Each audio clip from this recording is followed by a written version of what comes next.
mais uma vez a Tua graça, a Tua misericórdia. Enquanto nós meditamos na Tua palavra, que o Teu Santo Espírito possa tomar este lugar, possa tomar os nossos corações, possa preparar, ó Deus, nossos corações para que a semente da Tua palavra venha achar, ó Deus, corações férteis e que esta semente venha produzir frutos para o louvor e glória do Teu santo nome. Pedimos que o Senhor tire todo o impedimento, toda a barreira, toda a distração, para que nós atentemos, ó Deus, para a Tua palavra e sejamos abençoados nesta noite. Te pedimos como igreja, em Teu nome, para a Tua glória. Amém. O tema da mensagem é uma pergunta que está no próprio texto: como escaparemos nós se não atentarmos para tão grande salvação? Nós falamos, meus irmãos, sobre esta carta que foi escrita a alguns hebreus cristãos, pessoas que já tinham conhecido, que já tinham ouvido do Evangelho, mas essas pessoas estavam meio que procurando se afastar dos caminhos do Senhor.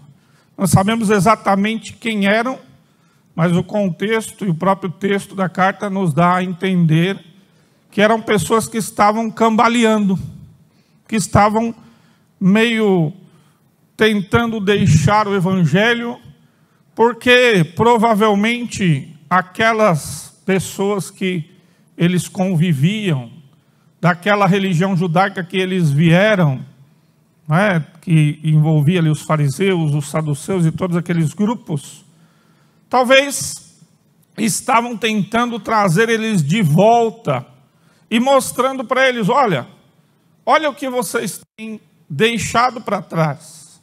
Olha a glória do templo, provavelmente o templo ainda estava de pé. Olha a glória do sacerdócio. Olha, Deus nos deu um povo por meio de Abraão. Deus nos deu um povo sacerdotal por meio de Arão. Olha que glória o sacerdote. Olha como é bonito o trabalho, o ofício dos sacerdotes. Olha o templo, os sacrifícios. Olha que gloriosa, a lei foi dada pelos anjos, dizia a tradição da época, que os anjos que trouxeram a lei. Olha o ministério dos anjos, olha a glória da aliança com este povo. E vocês estão deixando toda esta glória pelo quê? O quê? Porque esses cristãos, o que tem? Eles não têm templo. Eles não têm mais sacerdócio. Eles não têm mais a tradição de Arão, de Abraão. Não tem mais numa igreja cristã, numa tradição cristã, um peitoral com pedras de um sacerdote. Só tem lá uns apóstolos meio estranhos. Tem um Cristo crucificado, anátema, amaldiçoado, crucificado como um bandido. Vocês estão deixando a glória da tradição judaica ou hebraica por esta fé em que nada se pode ver, por este evangelho que é um evangelho da vergonha, da humilhação. Lembre-se que Paulo fala que o evangelho, ele é loucura para os que perecem. Ele era escândalo para os gregos, para os judeus. Ele era uma vergonha falar de um Cristo crucificado, pregar de um Messias que não guerreava, que não conquistaria os povos, mas um Messias sofredor. Olha o que vocês estão trocando. Talvez esta tenha sido a argumentação que aqueles hebreus receberam. Mas o autor de Hebreus, meus irmãos, como estudamos, de uma forma sublime, de uma forma gloriosa, vai mostrar para aqueles hebreus que, na verdade, a glória do Messias, era muito mais excelente do que toda aquela visão humana, de que aquele que veio, o Messias, o Senhor Jesus, trazia um evangelho e trazia uma grande salvação muito mais excelente, muito mais superior a Abraão, muito mais superior do que o sacerdócio levítico, muito mais superior do que aquilo que tinha sido trazido por anjos. E o autor de Hebreus está proclamando esta grandeza desta salvação. E o que isso nos importa? Nós não somos hebreus, nós não estamos perdidos aí, querendo voltar. Será que não? Será que temos a compreensão do que seja esta tão grande salvação? Será que ao olharmos para o povo evangélico hoje, podemos dizer que eles sabem quão grande glória há no evangelho? Será que podemos olhar para os pregadores e para os que ouvem a pregação e dizer como os apóstolos, como Paulo dizia, trazemos este tesouro em vasos de barro, para que suficiência seja de Cristo e não nossa? Será que temos a compreensão que somos vasos frágeis de barro, mas do que nós trazemos é um tesouro glorioso, mais glorioso do que todas as coisas? Será que estamos dispostos a nos orgulhar de um evangelho que não traz glória para os homens, mas que traz glória para Cristo? Será que temos esta consciência de que a mensagem que pregamos, o evangelho que nós servimos e vivemos, é a mais gloriosa mensagem que já foi pregada pelo mais glorioso sacerdote fiel, que é Jesus? Ou estamos barateando o evangelho e trocando por qualquer coisa? Precisamos, meus irmãos, pregar e compartilhar a mensagem do evangelho conforme ela é ensinada nas Escrituras. E eu tenho pensado muito de que pregamos, pastor, todos os domingos, que ensinamos na escola dominical, mas que os nossos membros ainda não entenderam o evangelho. Porque alguns se afastam. Nas conversas que temos com eles, nós percebemos que eles ainda não perceberam, eles não tiveram a consciência que não estamos falando de uma religião, que não estamos falando de uma doutrina, que não estamos falando de uma teologia, de uma série de conhecimentos, mas que estamos falando de uma pessoa que é tão real para nós como é aquelas pessoas que estão aí ao seu lado. Eu já tive que explicar para os meus membros, até para os meus filhos, para falar para eles: eu acho que vocês não entenderam muito bem, não. Eu acho que vocês não entenderam a fé do seu pastor ou do seu pai. Eu não estou falando de teologia. Eu ensino teologia. Eu dou aula de teologia. Mas a teologia não tem nada a ver com o conhecimento e a comunhão com uma pessoa. Nós somos testemunhas de uma pessoa real, uma pessoa gloriosa.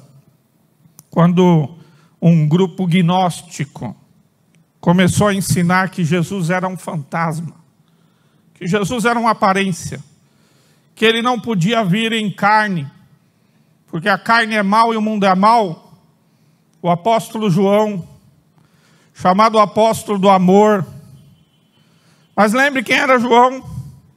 Aquele que reclinava a cabeça no peito de Jesus. E ele foi o que mais combateu essa doutrina não com argumentos filosóficos e teológicos, não com ensinamentos sofisticados, mas ele começa a sua epístola, suas epístolas, a sua primeira epístola, fala o que com os nossos olhos nós vimos, e como se estivéssemos vendo agora. O que com os nossos ouvidos ouvimos, e é como se estivéssemos ouvindo agora. O que as nossas mãos apalparam a respeito do verbo da vida. E a vida se fez carne e habitou entre nós. E ele vai dizer em outro momento, vimos a sua glória, a glória como unigênito do Pai. Eu não estou falando de uma teoria, eu não estou falando de uma religião, não estou falando de conceitos filosóficos, de conceitos teológicos. Eu estou falando da pessoa do Cristo, do primogênito de toda a criação, daquele pelo qual foram feito o universo. Ele é a imagem do Deus invisível. Ele é o primogênito, ele é a expressão exata do ser de Deus. Convide os seus filhos, convide os seus membros, para ver se realmente eles têm uma experiência pessoal com Jesus.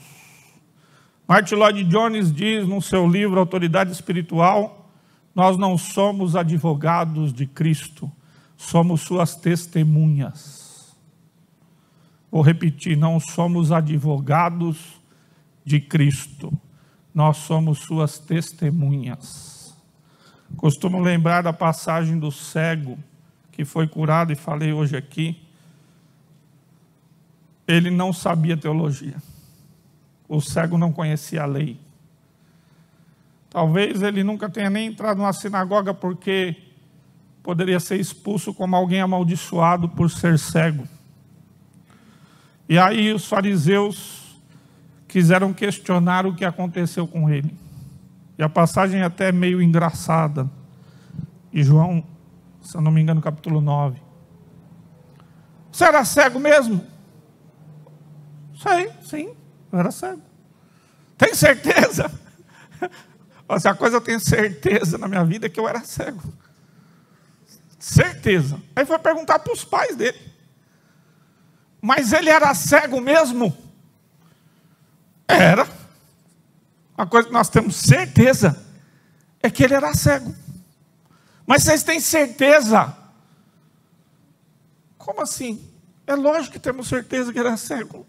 Ele nasceu pequenininho cego, cresceu cego. Ele é adulto. Estou parafraseando. Pergunta a ele. Eles voltam a perguntar para o cego. Tem certeza que você era cego? Falei, por quê? Vocês querem ser discípulo dele? Não, você que é discípulo dele. O cego sabia de uma coisa. O que tinha acontecido com ele. Ele era testemunha daquilo que aconteceu. E ninguém podia tirar o testemunho dele. Meus irmãos, se tivermos uma convicção de quem é a pessoa a quem nós servimos, ninguém pode tirar essa nossa convicção. Às vezes os alunos perguntam, pastor, mas o senhor não tem dúvida sobre a Bíblia? Eu falei, muito mais que vocês. Quanto mais aprendemos, mais dúvidas. Entrei no seminário e falei, agora minhas dúvidas vão ser sanadas. Eu descobri que aquelas eram simples. Porque depois as que vêm eram mais complicadas. Mas eu não posso deixar de ter o contato com esta pessoa. Nenhuma dúvida me afastará da comunhão com a pessoa de Jesus. A salvação por meio de Jesus, meus irmãos, é a obra mais gloriosa. E o autor diz que devemos estar atentos. E eu queria comentar com vocês sobre as características desta tão grande salvação que devemos estar atentos. Permitam-me então falar de 4 características desta tão grande salvação. Em primeiro lugar, verso 1 ao 4 nos diz que é a salvação proclamada por Jesus e os seus apóstolos. Como nós falamos na aula, o que você vai ver em todo o Novo Testamento é explicar o que é o Novo Testamento. O Novo Testamento é a continuação do que Deus revelou para Moisés, do que Deus revelou para os profetas, e para a tradição judaica, tudo que vem depois de Moisés é profeta. De Josué até Malaquias é considerado profeta. E depois Deus continua a falar isso para os apóstolos. Então, o que é o Novo Testamento? É a continuação da revelação de Deus, desde Moisés até os apóstolos, e se encerra nos apóstolos. Ninguém vem a querer acrescentar. São o que nós chamamos na teologia de órgãos da revelação. Deus usou só algumas pessoas na história para revelar a sua palavra de forma inspirada. Esta forma inspirada é perfeita, infalível e inerrante, que nós chamamos de Escritura. Ela não tem nenhum tipo de erro, não tem nenhum tipo de problema, ela é perfeita, infalível e inerrante. Isso só diz respeito a Moisés, aos profetas, que é a revelação do Antigo Testamento, e aos apóstolos. Em Efésios capítulo 2, ali pelo verso 20 em diante, vai dizer que a igreja está fundamentada na doutrina dos apóstolos e dos profetas. Jesus fala lá em Lucas 24, 44, tudo que de mim está escrito na lei de Moisés, nos profetas e nos salmos. E aí no Novo Testamento isso continua por meio dos apóstolos. Significa o quê? Que é uma revelação ininterrupta, que vem desde Moisés, chega até os apóstolos, e do qual nós continuamos por meio do testemunho que nós recebemos desta revelação. Conversava com o irmão ali sobre isso, no café. No café a gente consegue conversar muita coisa interessante. Às vezes há um erro apologético na era moderna, em querer defender Deus. E a igreja já cometeu esse erro muitas vezes. Bom, para mostrar que a gente não é burro, a gente vai usar as categorias filosóficas, científicas, e vamos mostrar que nós somos inteligentes, que nós sabemos argumentar, e que os ateus vão se converter se eu conseguir mostrar a cosmovisão cristã. E não se perturbe, eu também dou aula de cosmovisão lá. A Paula me dá um monte de aula para dar lá, não sei porquê, né? Um monte de matéria diferente.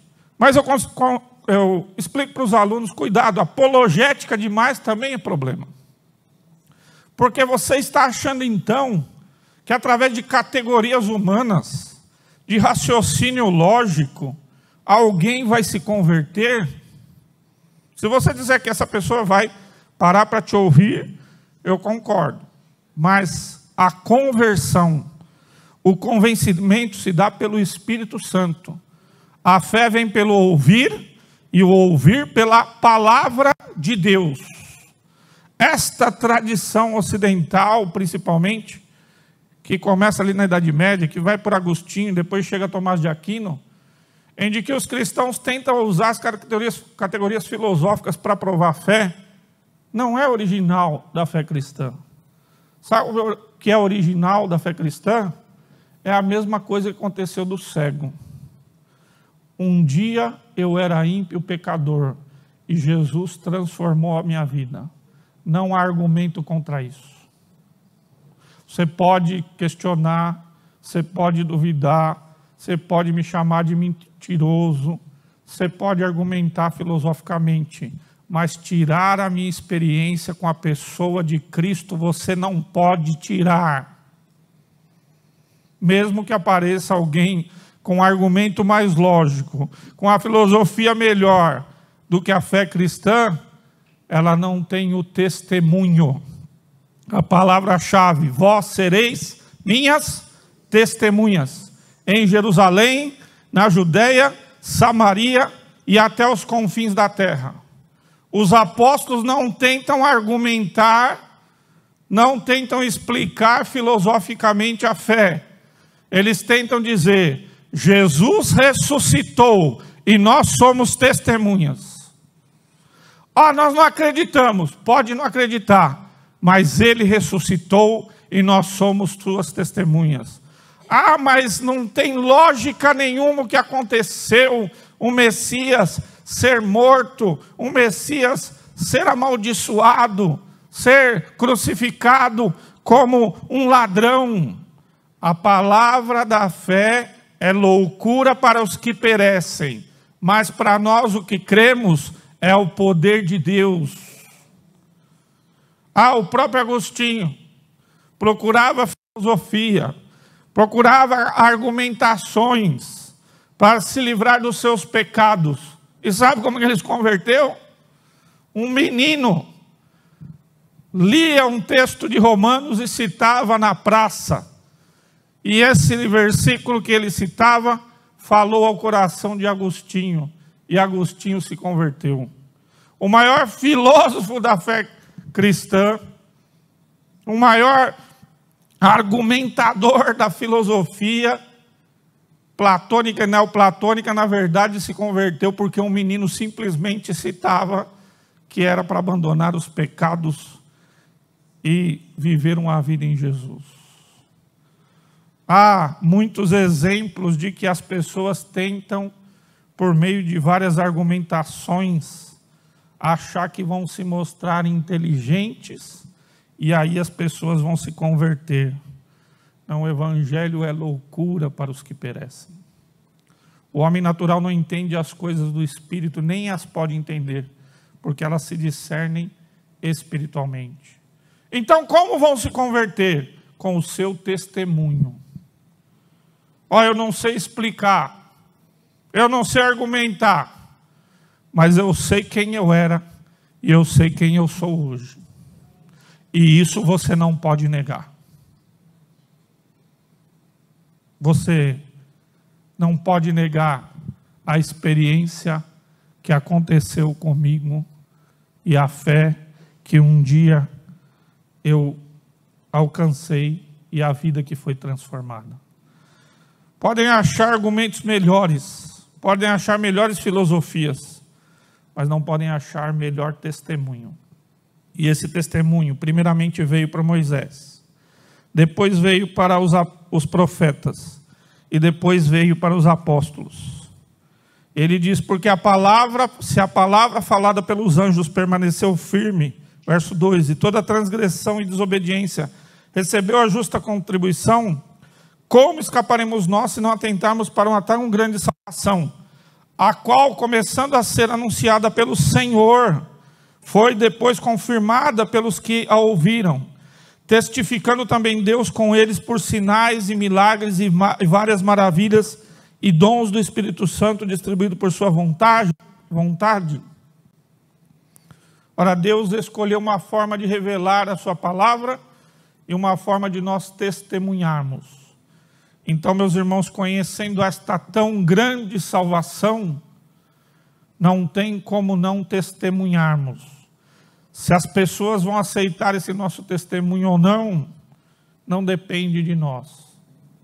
Porque a nossa palavra é testemunhar.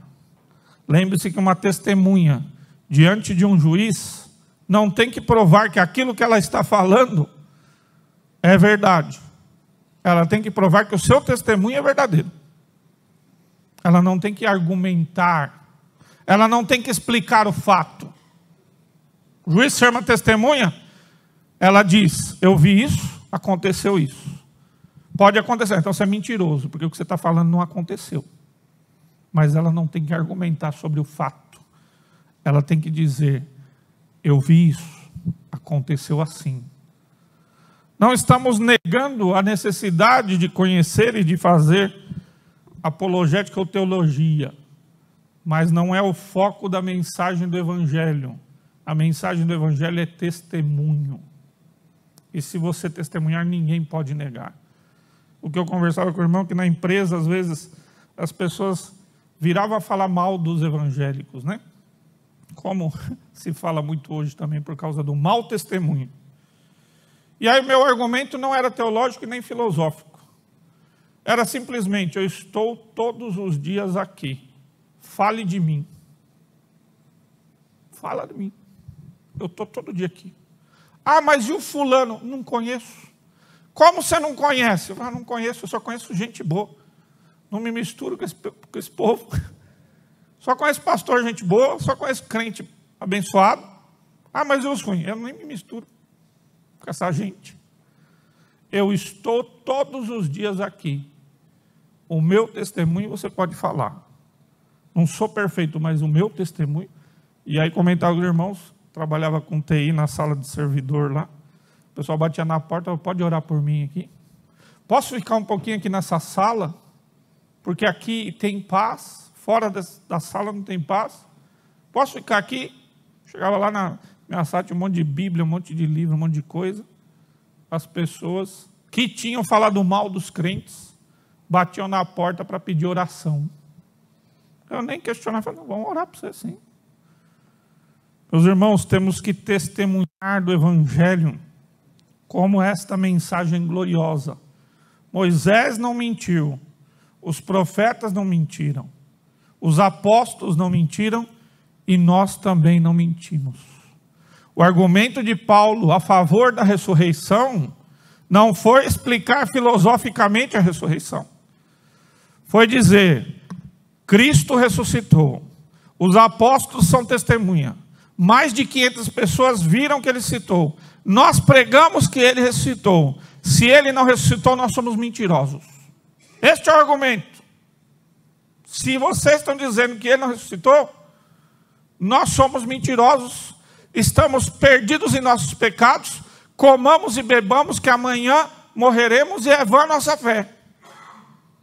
Não é explicar como é que foi filosoficamente, teologicamente, a ressurreição, como é que foi a física quântica da ressurreição, os elementos físicos que tinham sido mortos e químicos, aquele corpo.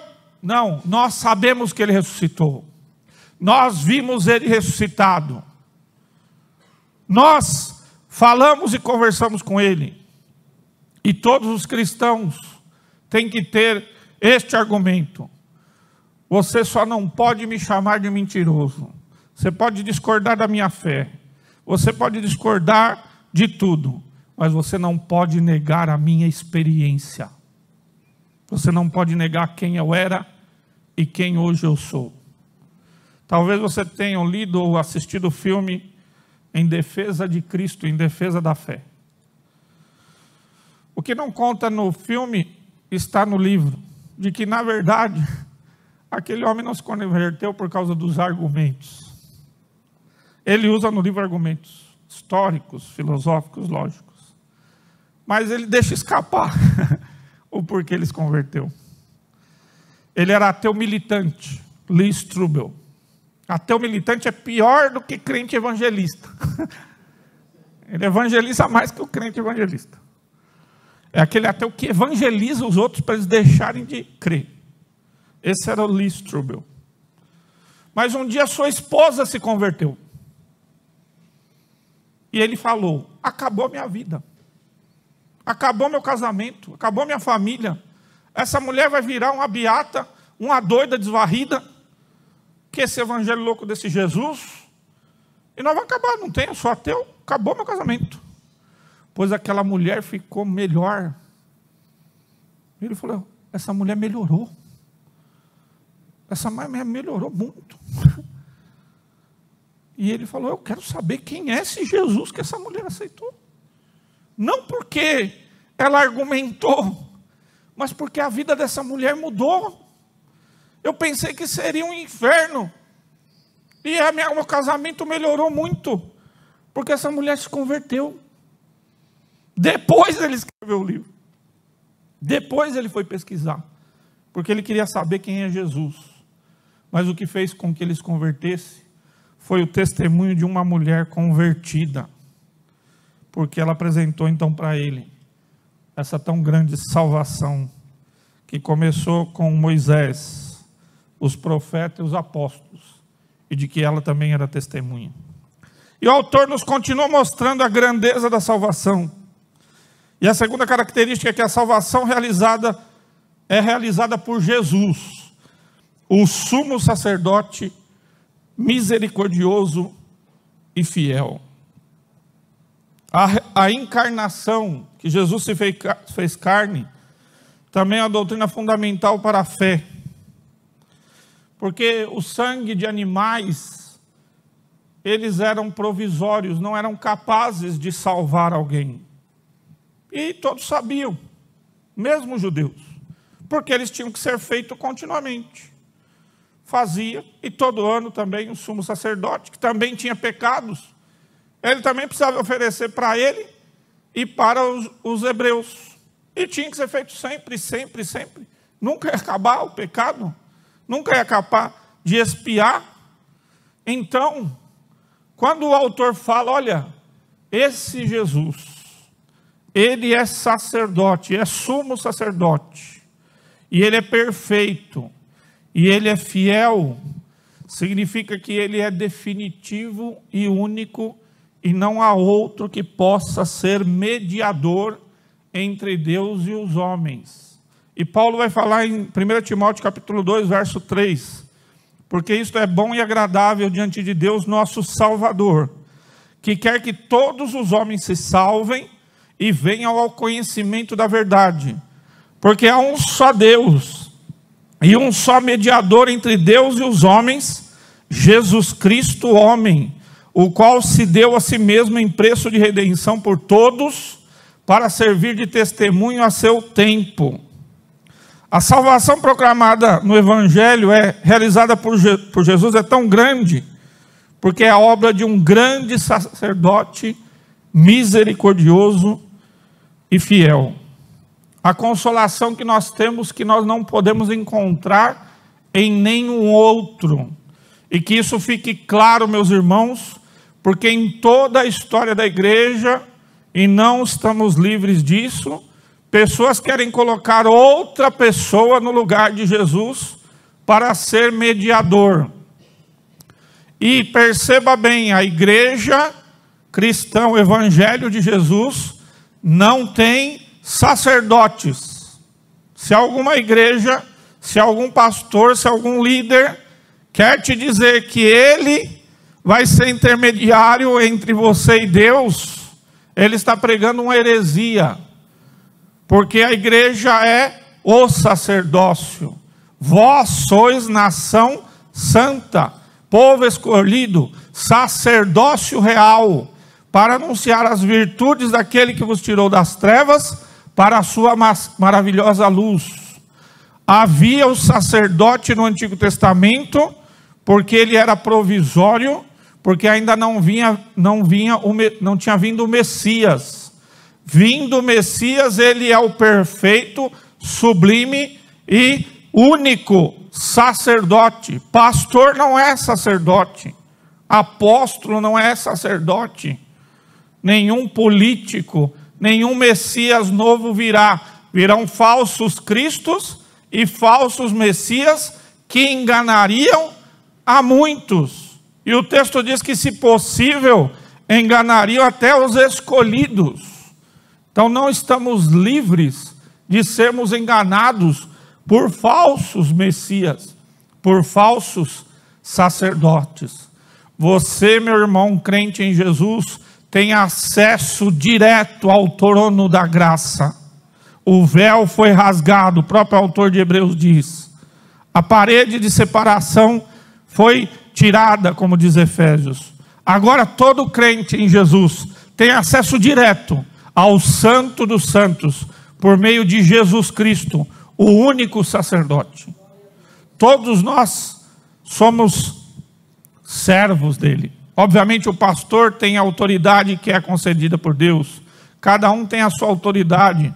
O próprio autor de Hebreus fala, respeitar os nossos pastores, respeitar a autoridade deles, acompanhar o exemplo deles, mas não somos intermediários.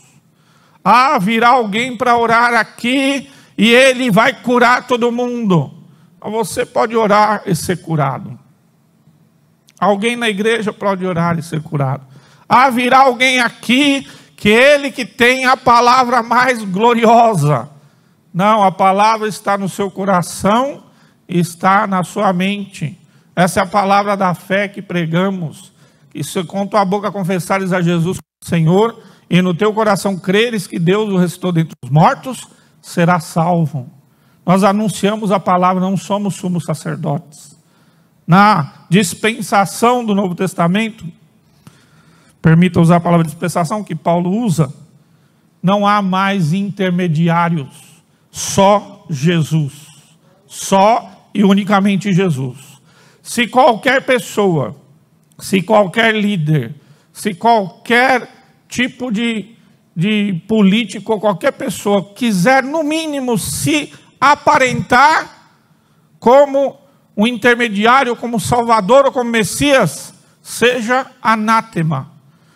Paulo diz: se vier um anjo do céu, ou se mesmo nós pregarmos outro evangelho, que não seja aquilo que vocês receberam, seja maldito. Paulo está se colocando: se eu mesmo pregar um outro evangelho, que eu seja maldito. E ele repete 2 vezes. Em Gálatas capítulo 1, verso 8 e 9. Não há intermediários, meus irmãos. Não há heróis da fé. Não há Messias novos. Há um só Messias. Lembre-se que a palavra Messias é a mesma que Cristo. Ele diz: virão falsos profetas e falsos cristos, e enganarão a muitos. Como temos visto tantas coisas acontecerem, eu até brinquei com alguns: rapaz, eu achava que quando o anticristo viesse ia ser difícil ele enganar o pessoal, mas eu acho que vai ser mais fácil do que nós pensamos, porque as pessoas seguem qualquer pessoa.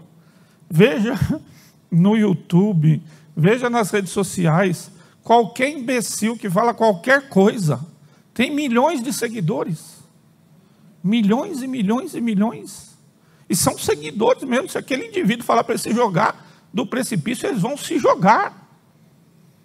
Eles vão se jogar. Havia uma brincadeira lá maldita que fazia os adolescentes se cortarem. Lembra lá da baleia azul? Os meninos se cortavam porque um imbecil mandava. E continua. Várias coisas desse tipo. Escola que o cara foi lá e matou pessoas porque havia grupos que falavam para eles lá matarem as pessoas. As pessoas estão cegas, os evangélicos estão cegos com política, com esse, com aquele, com curadores, com curandeiros, com pastores, com a multidão de loucos que estão falando nas redes sociais, porque deixaram a Jesus como único e suficiente mediador e salvador, estão substituindo por doutrina de homens. Jesus é o único suficiente Salvador e mediador. Mesmo porque o texto vai explicar. Olha, ele é um sacerdote misericordioso e fiel. Ele vai dizer que em tudo ele foi tentado, mas sem pecado. Meus irmãos, nós como pastores, como líderes, somos limitados. Há coisas que nós nem podemos te consolar. Você perdeu um parente, algum catástrofe aconteceu, o que nós vamos fazer? Você está sofrendo, sei lá, por uma grande depressão, uma grande tristeza, o que nós como homens podemos fazer? Nós só podemos falar de um sacerdote misericordioso e fiel, porque ele em tudo foi tentado, mas sem pecado. A encarnação é uma doutrina tão gloriosa, porque não existe um Deus mais pessoal do que o Deus revelado no Evangelho. Os judeus têm um Deus pessoal, mais do que nos muçulmanos. Para os muçulmanos, chamar Deus de pai é uma blasfêmia. Deus é o tacar fogo em tudo, e mesmo para os fiéis, você fica lá porque a vontade de Alá vai ser feita e não tem contato nenhum. Há uma muçulmana que se converteu só porque ouviu os cristãos falarem que Deus era pai. E ela escreveu um livro, Atrevi-me a chamar-lhe pai. Muito bonito o livro, que é o testemunho. Só por que isso? Só por causa disso. Como assim Deus é pai? Era um absurdo para a mente dela. E ela se converteu por causa disso. Mas o judaísmo não pode chegar a ter um Deus tão pessoal, porque Deus se fez homem e habitou entre nós. Ele não ficou ali assentado num trono e vendo o sofrimento e falando, eu sei o quanto você sofre. Não, ele sofreu. A cruz, meus irmãos, não foi só um homem crucificado com dores físicas, porque muitos homens foram crucificados. Os romanos crucificavam quase todo mundo. Se olhasse feio para o romano, ele te crucificava. Era um padrão romano crucificar. Não, mas ele sofreu as dores físicas e espirituais de todos. Diz que ele sofreu aqui por todos nós. Então Jesus conhece a tua dor. E é isso, como pastores e como líderes, nós devemos enfatizar. Meu irmão, eu não posso te consolar em todas as suas dores, mas eu sei de um Senhor que pode, que Ele conhece as suas necessidades, Ele conhece as suas dores. Não existe dor humana, não existe sofrimento humano que não foi experimentado por Jesus, que não foi sofrido por Ele. Por isso, se o Deus do Antigo Testamento, se o Antigo Testamento fala de um Deus pessoal, o Novo Testamento fala de um Deus mais pessoal e mais glorioso ainda, mais próximo de nós ainda. Eu fico irritado com o fim daquele filme, O Alto da Compadecida, porque quando está lá o camarada intercedendo, eu falo, não, mas eu vou chamar alguém que é mais próximo de nós, uma que é mais ligada com a gente. Aí vem lá a Fernanda Montenegro como Maria, e Jesus vai para o fundo e fica obscurecido. Não entendeu o Evangelho.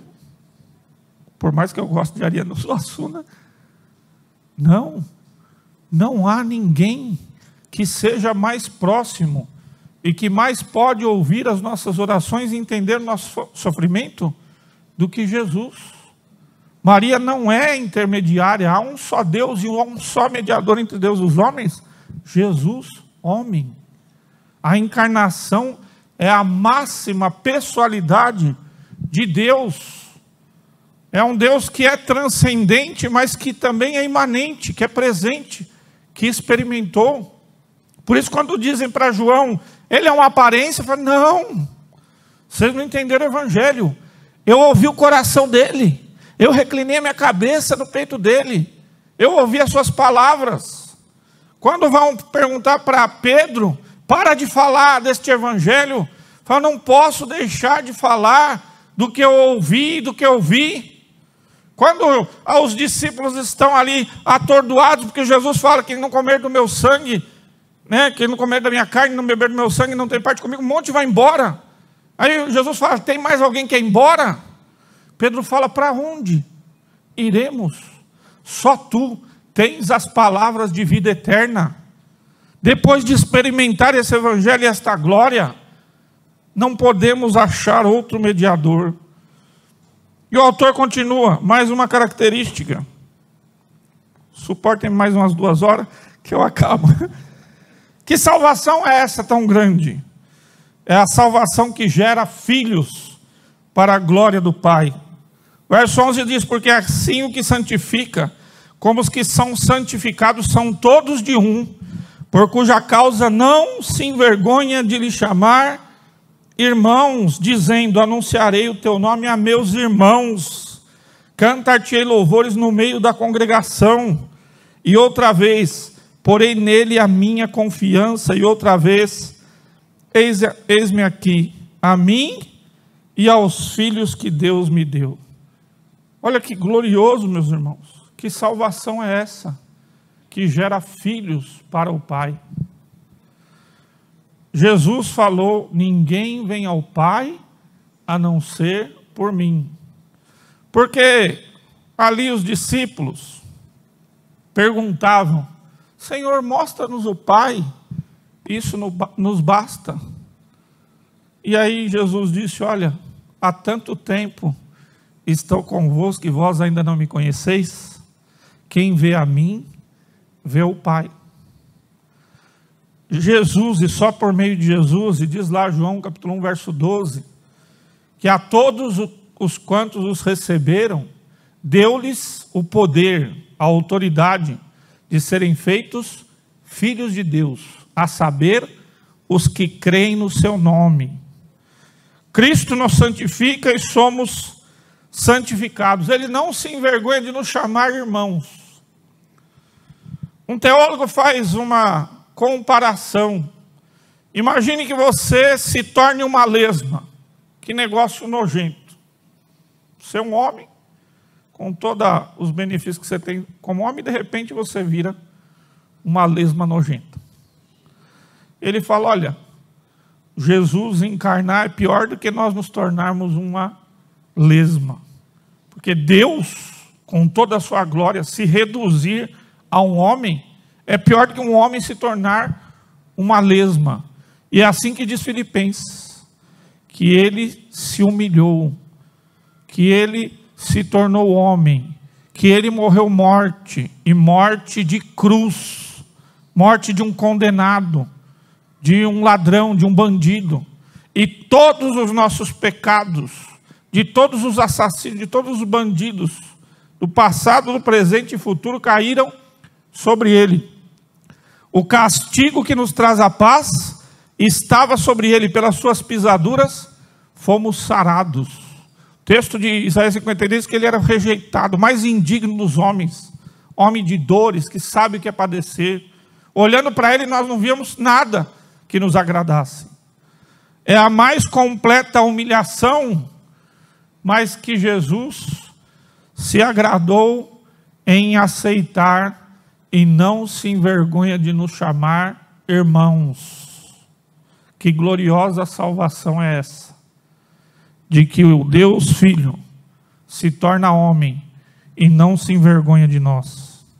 Romanos capítulo 8, verso 14 diz, porque todos os que são guiados pelo Espírito de Deus, esses são filhos de Deus, porque não recebeste o espírito de escravidão para outra vez estar em temor, mas recebeste o espírito de adoção de filhos, pelo qual chamamos Abba, Pai, que é uma expressão muito carinhosa. Abba significa papaizinho, papai. É interessante que mesmo traduzindo, né? Nós falamos pai, é algo respeitoso. Mas quando falamos papai, é uma intimidade maior. E era assim que era vista a palavra Abba. Então ele gera filhos para a sua glória por meio do seu próprio Filho, e esta é uma salvação tão gloriosa. E por último, quarta característica da tão grande salvação, é a salvação que livra da morte eterna. Verso 14 diz que, visto como os filhos participam da carne e do sangue, também ele participou das mesmas coisas, para que pela morte aniquilasse o que tinha o império da morte, isto é, o diabo, e livrasse todos os que com medo da morte estavam por toda a vida sujeitos à escravidão. Porque na verdade ele não tomou os anjos, mas tomou a descendência de Abraão, porque ele convinha que em tudo fosse semelhante aos irmãos, para ser misericordioso e fiel sumo sacerdote, naquilo que é de Deus, para expiar os pecados do povo. Porque naquilo que ele mesmo, sendo tentado, padeceu, pôde socorrer aos que são tentados. A Bíblia diz que Satanás nos acusa de dia e de noite. Apocalipse capítulo 12, verso 10. Ele procura rebaixar o ser humano. E o mundo que nós vivemos também, não se engane, o mundo procura rebaixar o ser humano. A evolução é um rebaixamento do ser humano ao estado de animal. Você é comparado ao animal. E olha que você está pior que animal. Eu também, porque os animais são mais bem tratados do que nós, né? Os animais recebem, se alguém vê um mendigo, um cachorro, ele vai tirar o cachorro da rua, o mendigo vai continuar ali. Tem hospital para cachorro, tem spa para cachorro, tem hotel para cachorro. Os cachorros são mais bem tratados e os animais são mais bem tratados que o homem, porque a ideia de Satanás é justamente prejudicar, diminuir o ser humano. Vivemos essa sociedade que diminui o ser humano. Mas Jesus veio trazer filhos ao Pai para elevar o ser humano, para mostrar a glória do ser humano. Na Bíblia, o homem é a glória da criação. Ele diz, depois de toda a criação, ele diz, olha, vocês vão dominar sobre os peixes do mar, sobre as aves do céu, sobre todas as coisas. Vocês vão exercer domínio.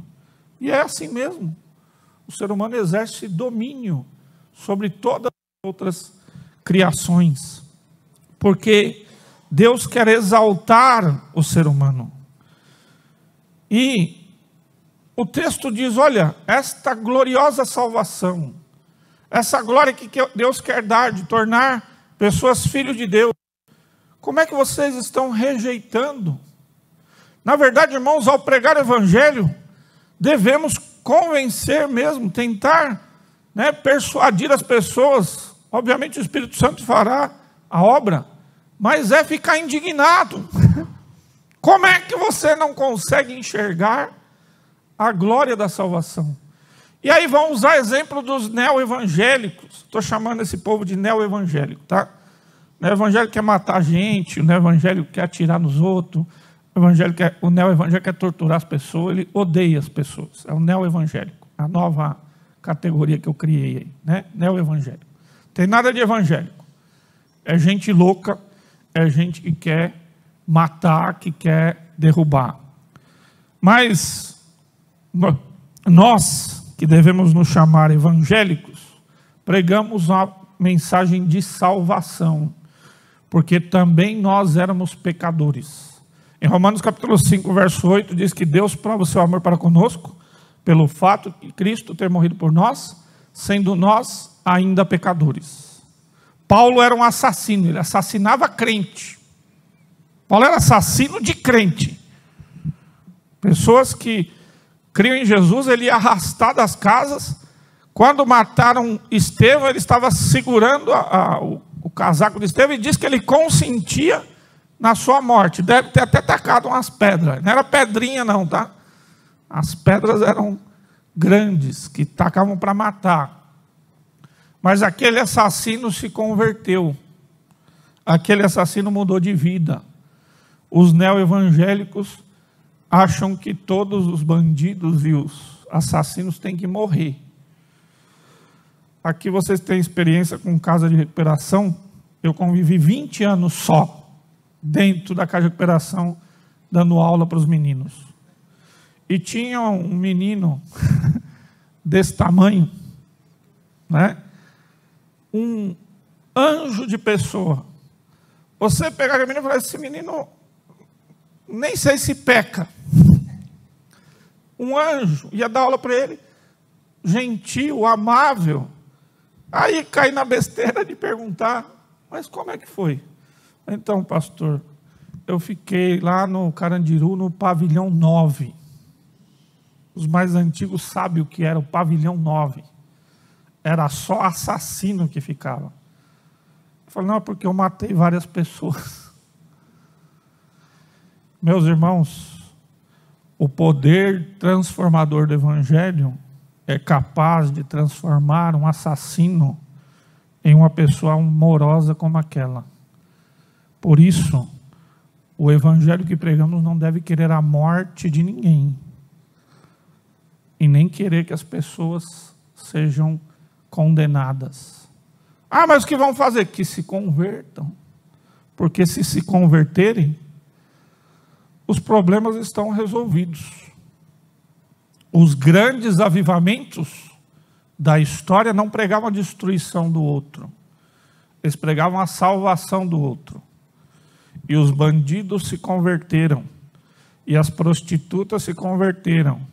E o dono do prostíbulo se convertia, fechou o prostíbulo.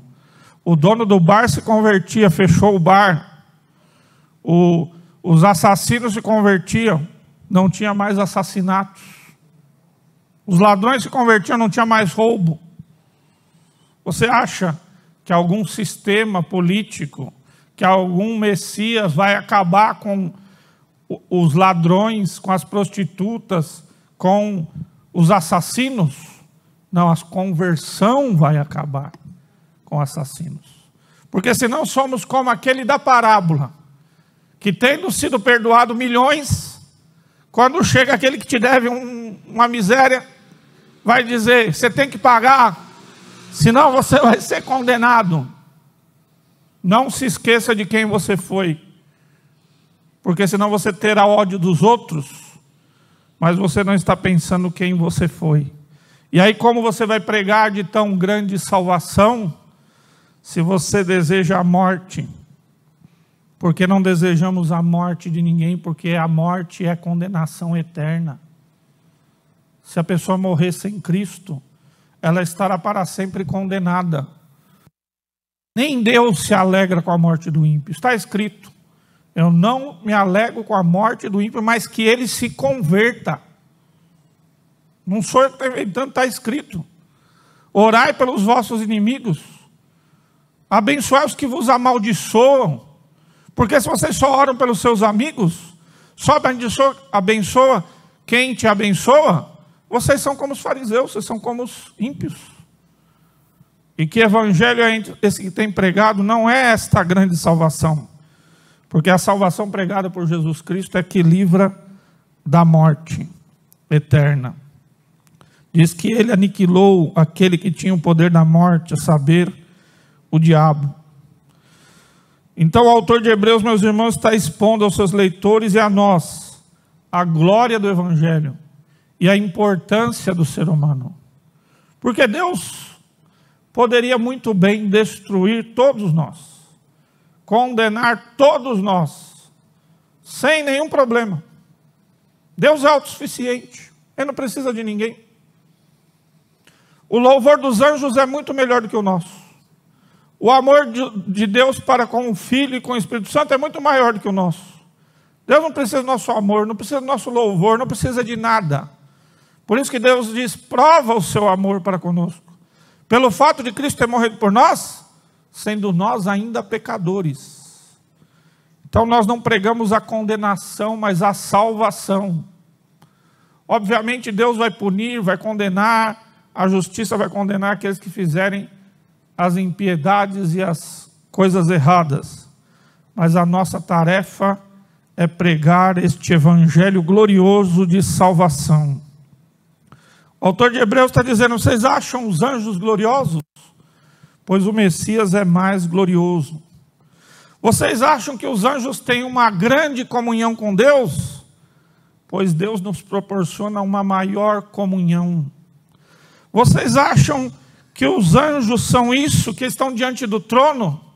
Pois nós podemos adentrar no Santo dos Santos pelo novo e vivo caminho, pelo véu que se rasgou. O Filho é maior que os anjos, é sacerdote misericordioso e fiel. Ele não veio salvar os anjos, ele veio nos salvar. As igrejas evangélicas gostam muito de anjo. O pessoal brinca que você fala de Jesus, ninguém dá um glória a Deus. Você falar que viu um anjo, aí começa o pessoal dar uns glórias, rodopiadas, salto carpado, né? Era assim também entre os hebreus. Os anjos eram vistos como seres especiais, mas Deus não veio salvar anjos. Ele veio salvar a descendência de Adão. E aqui, Apocalipse 1:17 diz assim: eu vi, e quando eu vi, caí aos seus pés como morto, e ele pôs sobre mim a sua destra, me dizendo: não temas, eu sou o primeiro e o último, e o que vive foi morto, mas eis que estou vivo para o todo sempre, amém, e tenho as chaves da morte e do inferno. A condenação é para aqueles que rejeitarem essa tão grande salvação, mas não somos nós os juízes deles.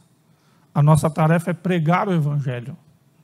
Se rejeitarem, Deus há de os condenar. Jesus fala para os discípulos: vão e preguem. Se alguma cidade rejeitar vocês, sacode até o pó, e haverá maior juízo para aquela cidade do que para Sodoma e Gomorra. Mas ele não fala para os discípulos: se não aceitarem, tacar fogo neles. Se não aceitar, condena eles ao inferno. Essa não é a nossa tarefa. Há condenação para os que rejeitarem, mas com que convicção e com que amor nós temos pregado um evangelho para livrar as pessoas da morte, provérbio diz: livra os que estão sendo condenados à morte e ao inferno. Para concluir, meus irmãos, como rejeitaremos tão grande salvação? Uma salvação proclamada por Jesus e seus apóstolos. Uma salvação realizada pelo sacerdote misericordioso e fiel. Uma salvação que gera filhos para a glória de Deus. E uma salvação que livra da morte eterna. Como rejeitar tão grande salvação? E como ter essa convicção, esse orgulho, esta honra de vivermos este evangelho?